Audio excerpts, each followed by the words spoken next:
നിനക്ക് ഇന്ന് എന്താ പഠിക്കാനുള്ളത്, എന്താ ഇന്ന് എഴുതിപ്പിച്ചത്, ഏതൊക്കെ ടീച്ചേഴ്സ് വന്നു എന്നൊക്കെ ഇറിറ്റേറ്റിംഗ് ആയിട്ടുള്ള ക്വസ്റ്റ്യൻസ് നമ്മൾ ചോദിക്കുമ്പോൾ മക്കൾ പൊതുവെ ഒന്നും അതിന് ആൻസർ പറയാറില്ല. അങ്ങനെ വരുമ്പോൾ അവർ നമ്മളോട് ചില കാര്യങ്ങളൊക്കെ മറച്ചു വെക്കും, ഷെയർ ചെയ്യില്ല.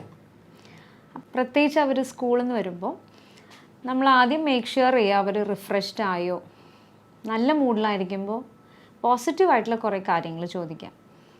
അവർ റിലാക്സ്ഡ് ആയിരിക്കുമ്പോൾ അവരോട് ജസ്റ്റ് ഒന്ന് ചോദിക്കുക, ഞാൻ തന്ന സ്നാക്സ് ഇഷ്ടമായോ, ഫ്രണ്ട്സൊക്കെ വന്നോ, കളിക്കാൻ പോയോ, ഫ്രീ പീരിയഡ്സ് കിട്ടിയോ. അവർ ഓട്ടോമാറ്റിക്കലി ക്ലാസ്സിൽ നടന്ന കാര്യങ്ങളൊക്കെ നമ്മളോട് ഷെയർ ചെയ്യാൻ തുടങ്ങും. നമ്മൾ എത്ര തിരക്കാണെങ്കിലേ പിള്ളേരോട് ഒരു 15 മിനിറ്റെങ്കിലും എല്ലാ ദിവസവും ഒന്ന് ഇരിക്കണം കേട്ടോ. അല്ലെങ്കിൽ അവർ ഒന്നും ഷെയർ ചെയ്യില്ല നമ്മളെ അടുത്ത്. വലുതാവും തോറും അവർ നമ്മളിൽ നിന്ന് അകന്നു പോവും. എല്ലാ ദിവസവും ഷെയർ ചെയ്യണ ഏറ്റവും ബെസ്റ്റാണ്. അവർ നമ്മൾ ചോദിക്കാതെ തന്നെ ഇങ്ങോട്ടേക്ക് വന്ന് ഷെയർ ചെയ്യാൻ തുടങ്ങും. അപ്പോൾ എന്ത് സങ്കടം ഉണ്ടെങ്കിലും അവർ നമ്മളോട് ഷെയർ ചെയ്യും. ഒരു ദിവസം നമ്മൾ ചോദിക്കാൻ വിട്ടുപോയാലുണ്ടല്ലോ, ആ ഒരു ദിവസമായിരിക്കും അവരുടെ ഏറ്റവും വേസ്റ്റ് ദിവസം.